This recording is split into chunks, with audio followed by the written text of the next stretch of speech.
Monsieur le maire, chers collègues, les studios de la Victorine font partie intégrante de notre ambition de devenir la capitale européenne de la culture en 2028.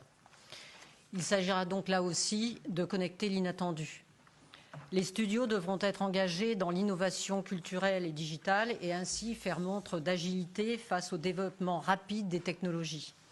À cet effet, il nous paraît risqué de nous lier à un contrat de délégation de service public sur 35 ans, peu adapté à ce type d'activité.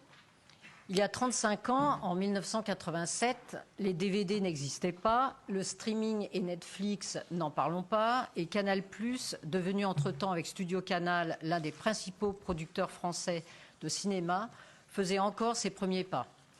Dans l'intervalle, un cadre supérieur de la Compagnie Générale des Eaux a eu le temps de créer et de détruire un géant français de l'industrie du cinéma et du divertissement. Je veux parler, bien entendu, de Jean-Marie Messier et de Vivendi Universal.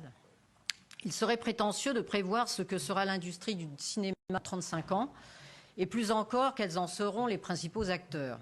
Alors s'engager pour 35 ans et pour un montant de 35 millions nous paraît à la fois risqué et peu ambitieux, surtout si l'on considère que ce montant semble inclure l'aide de l'État au profit du concessionnaire.